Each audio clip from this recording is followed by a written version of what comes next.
Groundwater is Florida's lifeblood. Florida can't live without this groundwater. This state would be a desert. It would literally be a desert without this groundwater storage that we have and without our rainfall that recharges it. Florida is a wonderful place to live. See the smiles on these people's faces. I mean, this is a wonderful place to live, and water is a very big part of it. One person that couldn't be here today that we should honor is Jim Stevenson. He is the literal father of Springs Protection. Jim started everything we've done. As the state's #1 park biologist for many years, Jim was instrumental in really everything that's happened with Springs. He apologized for not being here today. He's still active. He's leading tours of the Ocala Springs Basin. He's educating us. He's behind the Itchtucky Alliance. He's on board for the Florida Springs Institute. He's came to our Springs Council, our Florida Springs Council meeting. He's a wonderful person. So thank you for honoring him. He started the first working group in 1992 on Ocala Springs. He started the Itchtucky working group in '95. He stayed active and led those working groups, went to all the meetings, organized and brought in the speakers up until just a few years ago. And then he was happy to pass the baton on for some of these things to others, which has happened very successfully. Jim's idea was to start the Springs Task Force. He was the one that took Jeb Bush and David Strews out on the Itchtucky River. So he brought Springs attention up to a very high level. We're not inventing anything new here today or this weekend. These reports that the task force produced are a great starting place, and they're the model for everything that the Springs Institute is doing. The task force got along just fine on $2.5 million a year. They accomplished so much. That group in the Springs Initiative accomplished so much for Springs, raised awareness. The main purpose of it was to educate the public. These working groups did it. They had literally tens of thousands of people attended those working groups and became knowledgeable about the issues that we've been reviewing this weekend. There still is a website for the Florida Springs Initiative. It hasn't completely gone away. Insidiously, it's lurking up there on DEP's website. And it's a good source of information. The people that are operating this website are doing it below the radar, basically, in DEP. I hope there's nobody here from DEP that will report back to them that they have a beautiful website that still says that springs are wonderful. There are dozens of springs restoration plans. I taught springs ecology at the University of Florida for several years, had all my students develop restoration plans.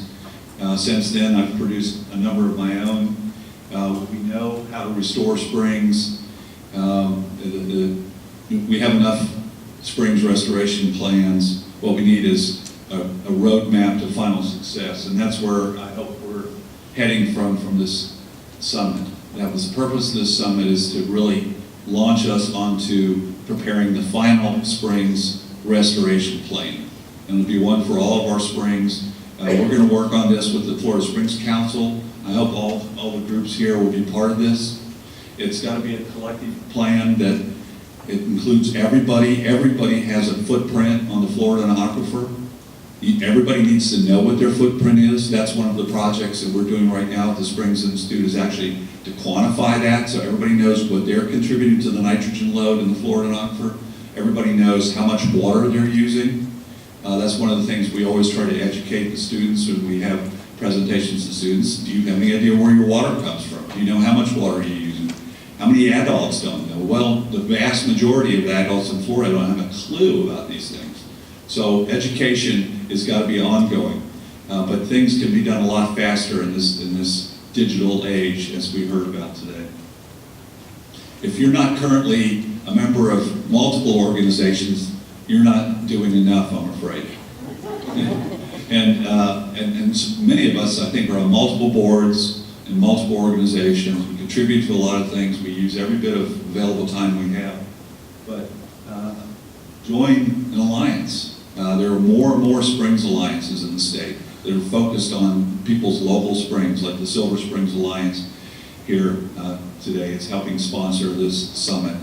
And there's the Itchtucking Alliance, it's been very active, Ocala Springs Alliance. We heard some tremendous success stories on this table in the last group of speakers. These were the advocates that have actually been successful, and it's just heartening to hear the successes they've had as examples to the rest of us about what can be done in every one of these alliances. There is room for accomplishment everywhere, and there's a lot to do. So that's why the Florida Springs Council was started. This is an issue bigger than any one group. This is an issue that needs to be addressed by all the groups working together. The Springs Council grew in a spurt over the last 2 years, but as we've stopped getting new organizations joining, although we've gotten some really large ones. Florida Audubon joined just this summer, actually in response to this meeting. Eric Draper was sorry he couldn't be here, but I don't think he wanted to hear Kevin Spear or whoever was talking about it, or Bruce Ritchie. But Jackie Sullick is here in his place, and Rob Williams is here. Florida Audubon is obviously a big player. The Florida Wildlife Federation has, I think, 35,000 members that are part of the Florida Springs Council.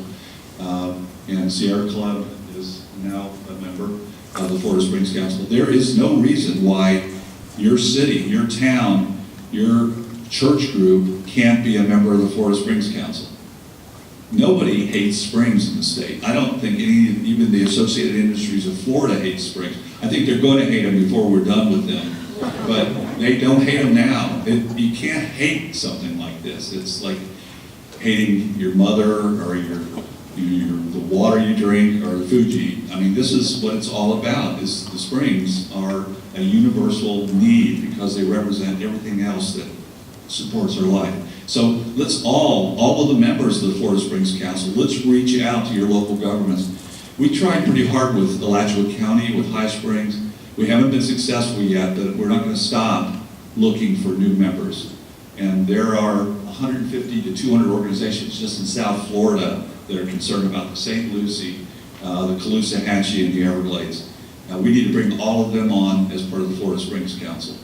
They stand for the exact same things that we stand for.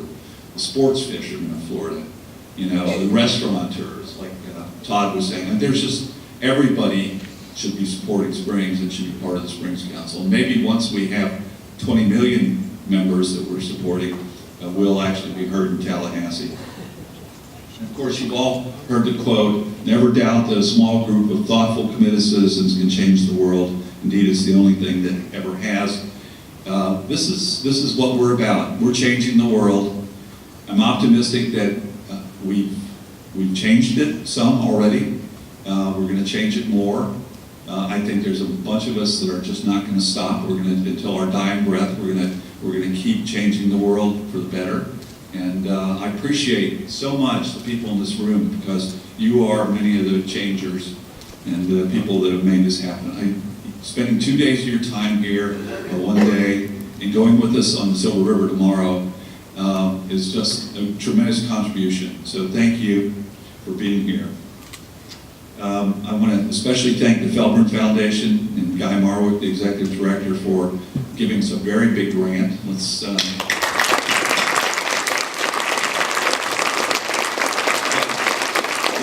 grant is really what got this started. The Florida Fish and Wildlife Foundation, the Fish and Wildlife Foundation of Florida, then came in unexpectedly and became a big sponsor. And really, the organizers are up here. You've heard from all of us, but there are many other people that have made this happen that aren't on the table right now, including the employees of Norman Doe Associates who provided, and the First Magnitude Brewing Company that provided entertainment to us last night, and a lot of the organization behind the scenes. College of Central Florida was generous to us. And all of you who have been here and will go home with the message, I hope, this is not just a summit to be a summit. I mean, this is all about the first step in a pathway to restoration of our springs. Thank you.